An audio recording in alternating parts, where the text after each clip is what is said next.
there might be some things that can happen in my life that I can't predict and I can't foresee, right? But being open enough that when something comes my way that I can't expect, I might not know what to do in that moment. And that's okay, number one. Number two, how do I, in my process of being grounded, really start to think about who I am and not how I'm just going to respond to when things go well, but also when things don't go my way. Everybody knows when they start taking relationships seriously. What age was that for you? Because I'm just curious based on the way You you don't have to answer question. that. You could just write it and show it to me. Why did I not answer? Oh, because of the audience. I don't know your business, my brother. Just write it down, show it to that brother. You telling me to work with relationship? Word. For me, like 12 years old, man. I'm just playing. 21, I would say. Okay. I think I was like 20. It might have been 20, yeah. Better watch that timeline. Yeah. Right. Nah, it might have been like 19. Your time, brother. Take your time. The year just keeps getting... Drink the water. Take your time.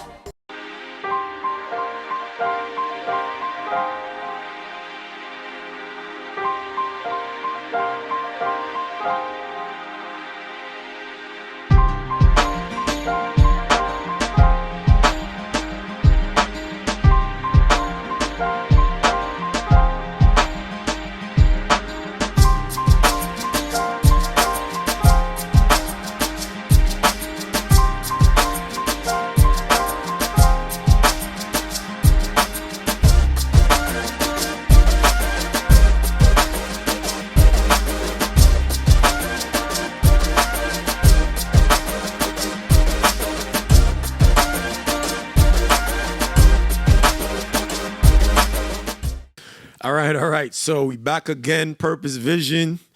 We got TJ. Schemes. Drew. SB. We here. So we're going to continue on this journey of talking about identity. And if you have a father, a mother, a celebrity, whoever, a pastor, a family friend, a loved one that you look to, almost to the point where you see a little bit of yourself in that person, what kind of impact does that have on your identity, especially in times where they do something that you don't even expect? And I know in that episode when Schemes had talked about, when he saw his dad react in a way to adversity that he couldn't even see coming, I guess I'll give it to you. Like, how did you feel in that moment? How did you view him? How did you view yourself? Did anything change for you? Did you feel liberated in a sense? Or did you feel like confused? What do you think? For me, my whole life, my father has been my hero. So seeing him in that moment, I honestly didn't know what to do. I started tearing up myself. Now, remember, I'm young. I just got my permit recently. My parents didn't let me borrow the car in no time. So my father was such a mess that he gave me the keys and I was the one driving him home. And at the whole time I'm driving, I'm looking over, the man's face is just wet, just tears that's coming down his face. And it's like, yo, damn, I don't know what to say. I don't know what to do. And, that kind of took me, that was hard. It was really hard to see all that. My father has always been my role model, and there's a lot of things that I've witnessed he has done, to, I guess, be the pillar for our family. One thing about him, he's always worked. He's a retired sanitation worker, and, he's also a military vet. He's always worked long hours. There's been times where I remember he come home and he's just sitting there at the table eating. There's no interaction between me and him, but he's just eating, watching the game, and then after the game or after the meal, he's slumped. So for me, I guess I've kind of picked up some of those things, and I've also tried to scrap some of those things where I do want to provide. I do want to work hard for my family and everything like that. But at the same time, I don't want to work so hard where I'm distant in the home, where I don't have time to interact with the children, where I don't have time to interact with my lady. And I think that a lot of ways he has displayed a lot of he's displayed what it means to be a man to me, but I think there's a lot of things that he just doesn't understand that has hurt me as well.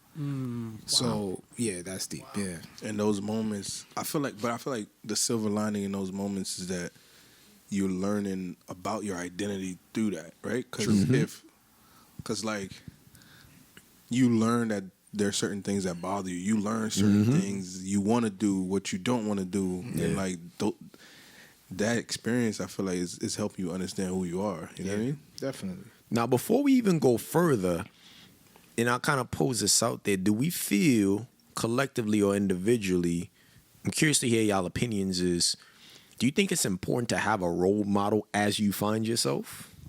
Because to your point, if you have someone you can look to, I like this, I don't like this, I can embrace this, I want to shy away from this and learn how to not be this way, right? As you're kind of curating your own version of self. Do you think having a role model is beneficial? Is it necessary? Just curious. Thoughts? I think it's necessary. Yeah, me too. Yeah. You need a blueprint, something that that'll be your guide, your North Star, something to follow. So even though for me, my role model, I put him on a pedestal, and then I also had to re-examine some of the things that he has done. And maybe he's, a little shifted on that pedestal at the moment. But I think that for the most part, you need that guiding light. You need someone or something to look up to or after. It's definitely helpful. It going back to what I said about in the previous episode about having an anchor, or maybe foundation is better in this example, because at least it helps you to lay that foundation of your identity. But like we all are learning, nobody's perfect. So you also have to have proper discernment as you mature, of course, to know like, all right, I'm gonna take some of that. I don't want that. I can't take that. Because life starts to show you like, yeah, I don't want to be that, right? So I do think it's helpful. I can't say factually. Initially I said necessary. I don't know, because I'm pretty sure we know a couple people who may not have had a role model outright, like how maybe some of us have had, or a peer mentor, or a mentor of some sort, and they're seemingly doing good. But I find, and once again, this is not fact, I don't know the numbers on this, but I find like every successful person that I've heard speak has found someone along the way that has helped either prevent them from going backwards, or helped catapult them to another level if they had went stagnant by themselves. Because I find you can only progress in life but so far by yourself. True. Whether it's your God, or whether it's someone in your life that helps you get to the next level, whether it's in a sport or in who you are within the workspace. It could be someone. I've had great managers that have catapulted me up, even though I have a great family foundation. So I think at some point it's nice to have, and you should and will have, hopefully, in your progression, someone that you can at least look up to, even if it's for a moment, for a season. I like that. Go ahead, Drew. Yeah, I was gonna say, for me, it's interesting because I had a female role model, which is my mom, but I didn't have a male role model. And so to answer your question, I don't have the data either, but I do feel like it is pretty necessary, because I figured out what my identity was, and how much I value mentorship, because I did not have that from a male point of view. You get me? So I think it is extremely important, and in hindsight, I would tell myself to just lean into my situation, meaning like don't necessarily feel bad or trip about the fact that I don't have a male role model, and just like look at different figures, even if there's not that one consistent person, but just like look at different figures, whether it's like people online, which you kind of got to be careful because you don't even know those people. Yeah. But let's say it's people you do know, just look at certain aspects. Like, for example, I got my brother-in-law. I wouldn't say like he was my male role model, but there were certain aspects about him that resonated with me. Like I always knew him to be like an entrepreneur, you know what I'm saying, and doing his thing. So I was like, all right, cool. I could kind of see myself doing that. You know what I mean? So even if it's not one consistent person, like if you don't have that that consistent role model, I would say just like look to different people around you, and also figure out like why, because we all have feelings, we all kind of have emotions, right? Like just lean into those emotions a little bit more, like because you were saying that like your pop's not being around, or your pop's working so hard, and then not really having conversations at the dinner table, it made you feel a certain kind of way. So when you feel that emotion or whatever emotion comes up, I feel like lean into that, because that's your North Star as to figuring out identity. I'm going in like 8 different directions right now. we with you though. We with you though. I'm with you. Yeah. You know what I'm saying? Yeah. Don't shy away from it. Because there's a reason why you feeling that way, and I don't think that I did enough of that. Like I was probably so fixated on the fact that I didn't have a male role model. So it's like wherever you are, just accept it, and then just look around and explore some of the ways that you feel. Now, I kind of similar to you, Drew. I mean, I went from a place where at one point in my life, early in my life, I had both parents. So for me, it's like, family, right? Fast forward, okay, just my mom. And even in that shift, that's around the time where right before my teenage years, I go from living in Tobago to in the U.S. in Brooklyn, right? And this is a time where now you're kind of starting that process of really getting into your own. But here I am doing that. New country, new environment, no dad right there with me, and no actual role model that I could see myself as, okay, I'm like that person's like me, right? So for me, I struggled with figuring out who I was on my own, so I kind of defaulted into who my mom at the time, like, because she spoke positively into me in terms of what I can do. And, she never put restrictions on, like, you got to be a doctor, you got to be a lawyer, anything like that. Yeah. But all I had was the words from my mom, right? Who was the closest person to me other than my brother. But then it's like, female, I'm a male, right? There's certain things that, okay, it can resonate with me because it's not gender specific, but then it's like you don't understand some of the experiences that I'm having because you're not a male, right? So it was hard, and I spent a lot of years of my life thinking I knew who I was, only to find out, nah. But nah, right? And I had a lot of but no moments, to the point where even into my college years, even into my 20s, even into when I was married before, right? There will be moments where I'm like, yo, who am I right now? Because I'm in a situation, I'm dealing with things over the years, over the course of my life, where I'm like, how did I get here? Why did I get here? Right?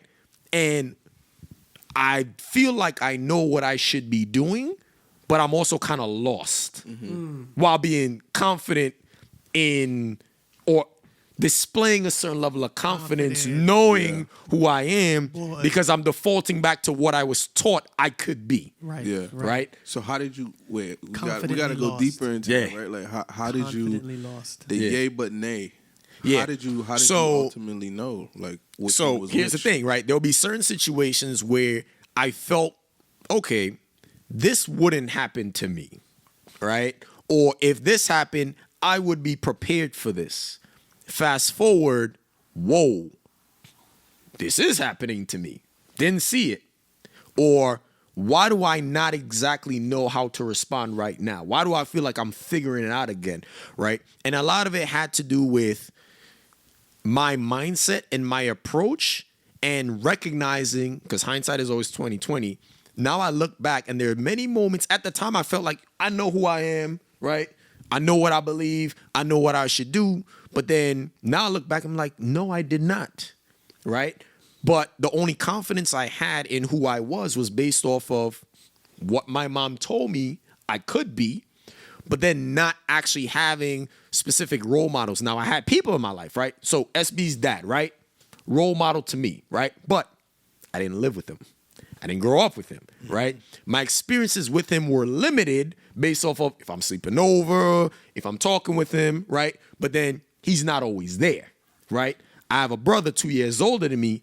Certain experiences, yeah, they're similar, but different profession, different school, different major, different friends, right? So I can't really lean in there. And then for my peers, I could kind of pull from their experiences, but there were also a lot of differences. So I struggled with my identity a lot of times because I ended up just being almost what other people needed me to be, right? Instead of being able to stand on who I know I am. People will ask me like, yo, what do you want? I couldn't really answer that because even if I did answer it, the answer would sound along the lines of what they expected me to say. Yeah.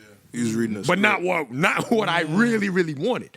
So even getting married young, doing, buying a house and all that stuff like that, that was based off of, for me personally, a mindset of this is what the order of it has to be. This is I'm going to set my goals and I'm going to focus on accomplishing that. But miss the whole part of, okay, is that what I want? Is this when I want to do it, right? Is this how I want to go about it? So then I found myself lost. Wow. So for me, That's deep, T. not having a role model was like one of the hardest things, or made it so much harder for me to get to where I am now because I'm still coming into my own. Because like you said, figuring out who you are, it's a process over time, right? I could stand on who I am now based off of experiences and also a lot of mistakes that I unfortunately made, or I shouldn't call mistakes because it's all lessons and learnings, but I went from a place of thinking I would be able to avoid certain situations from seeing what was going on around me and then ended up right in those same situations myself. So that's why my take is that role model is critical. And now if I were to speak to who my role model, because I don't have a specific person, but that's why my faith and my belief in God, like God is my role model, right? Because at the bare minimum, even though it ain't like someone I could sit next to, right? When I go to church or I read or I pray or whatever, if I have questions or I need a template in terms of how to live my life, at least I got somewhere to start. And then now I could say, okay, let me now apply this to my situation, right? Yeah. I'm not living in a time where we're riding on donkeys and stuff, obviously, but certain principles, certain ways of thinking, certain ways to approach certain situations, right? And when it comes into this character piece of identity, now I got something that I can hold on to that for me is very consistent. But then I still also try to find individuals, my peers, like y'all, y'all parents, right? Y'all fathers, right? And I can kind of like pull, what I'm saying, where I can to kind of help me figure it all out. So I know it's a little long-winded, but yeah. No, but that was good. That was wow. Yeah. Wow. Yeah, wow. This is a small sample size, but I think just between the four of us, that's all the data that you need as far as like having a role model is important. You know what I mean? No, and you're right, and it does impact your identity for better or for worse. And I like what you were saying about. I keep going back to the story about your pops, but even with me, with my mom, like I noticed there are certain things that she would do with her friends.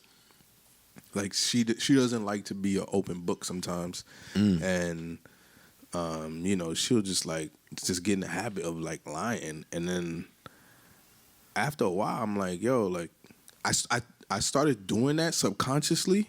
Like somebody at work might ask me a question, and then I don't want to go into too much detail, so I like do what my mom did and like not either like be super misleading or lie entirely. But then I'm like, wait, I don't want to do this, and this is like preventing me from building certain types of relationships because if let's say that thing that I lied about comes back up and they're like, yo, how was such and such? And I'm like, wait, what did I tell you again? You know what I mean? So that goes back to what I was saying about how you gotta just like look into all of the feelings and emotions that come up. Not not to the point where it's like consuming your every Right. minute, but it's just like, yo, why was I impacted by the fact that she's lying, and I'm thinking about like how it can negatively impact relationships that she has. Well, it's because part of my identity is just like building relationships and being loyal and like having friend groups and being able to you know what I'm saying, lean into each other. And I feel like by doing that, you lose the ability, you lose that a little bit. You know what I'm saying? I think that comes with time as well, because even when I was a child and I felt as if, you know, I wanted to spend more time with my father and doing things, and for him, he had to catch up on rest because he's working double, triple overtimes and all these things. As a child, I was angry. I was like, yo, why he don't want to spend time? Why we can't go here? Why we can't do this? But now, as I'm an adult and I'm looking at it as I have my own child, I'm sitting back thinking like, okay, I get it. He did all these things because he wanted to provide. He didn't say I love you because his way of saying I love you is, okay, yo, there's lights on in here. The food is in the fridge. You know, the cabinets is packed. Yeah. But then now, as, you know, I'm an adult and I have children of my own, now all the wrongs that I felt that he made, I try to make it right with my own. So now I try to say I love you more to my children. I try to make sure, they know I go to work and everything like that, but I do come home and I try to spend time playing a little game, a Twister or whatever the case may be. So those little voids that I felt, I try to make sure that I don't repeat the cycle. And that's what it goes back to what I was telling y'all, is that at a bare minimum, when you have children, it's just about keeping them alive, putting food on the table. But the extra step, which I feel like, I love to use the word the generation thing. I feel like our generation and maybe right before us, we've really been trying hard, is to be a bit more conscious. Like, it's not just about keeping them alive. Yeah. It's about, yo, don't tell them you got to wait to play, because then you won't ever play with them, right? Because stuff is going to come up. Take a moment to pause. You know, I'm going to go play with you for a little bit. And now you're building core memories, right? So that what happened to you don't happen to them. True. And I think that happens because of the whole role model situation. And as you mature, being able to, like I said, have discernment and pull what you can. I'll give an example. There was always a couple of older young people in the church that I looked up to. Still got mad love for them. Always wish them the best. But as I got older, you know, I used to think they were so cool, right? And as, it's almost like, I don't know if you guys have experienced this, but I feel like every year you mature, there was like a veil that's lifted. Yeah. So you start to see things, and especially as I started to come into my own, and like, it went from like, I feel like they saw the potential, but like, I thought they saw the potential. Now I was benefiting from being with them, but they wanted me around because they saw the potential. I ain't gonna lie. Sometimes I feel like I was being used a little bit. Like, yo, look at my little, my little homie, a little handsome. So like the older girls would think I was handsome, so they would pull more girls because of me. And I wasn't benefiting from getting the girls. They were getting the girls. But then as I started getting older and started doing other things besides getting girls, I started to see how they were so proud. But then I started to see like, yo, you kind of stagnant, son. And once we all got older and we all were grown-ups now, then I was just like, yo, I'm not really as impressed anymore. And now I'm no longer looking up. Also physically, we all got bigger. So some of us are the same size. So this big persona, this big, bad, tough persona is no longer there. And I'm like, wow, I don't remember why I looked up to you in the first place. But I'm appreciative of the feelings that I had when I was with you, because it pushed me to be better, right? So, and I don't fault them for it, but it's just like the harsh reality where now, and then I also try not to compare, because I don't want to feel, I feel like it's a bit arrogant of me to compare, like, not that I'm doing better than them or worse, but it's just like, it also kind of makes me sad, right? Because it's like this relationship that you thought you built was built on a very weak foundation, right? A very surface level foundation. So, and then it brings you back to the actual role models, like my pops, like, my grandfather, guys who lived life, have been consistent, and continually hold a mirror to themselves. And I think those are the people that I looked at. Honestly, even I can't even say some of the pastors or like the leaders in church, because then you hear stuff as well, and I'm like, dang, bro, you're not even like, my dad holds a mirror to you more than you do, and you're supposed to be, someone that's walking in faith. So that was always very I don't want to say troubling, but it definitely made it hard to continue to look up to those folks. And that's why I also stopped. I never studied celebrities. Like, I would isolate Chris Brown for his dance skills, but I ain't never studied this man based on what he had going on. And then when the scandal happened, I was so disappointed. But it wasn't like I cried about it. I was just like, dang, bro, you kind of going out bad right now, but I still think you're an amazing talent. I was able to separate. I feel like I matured quick enough to separate the talent from the person, right? You see what I'm saying? So but you like, still listen to R. Kelly's? Yo, I was literally about to ask him that. But I'm like, I don't know if it's too fresh, too soon. that was too soon. Too soon. So, I say No, this. we do not condone anything.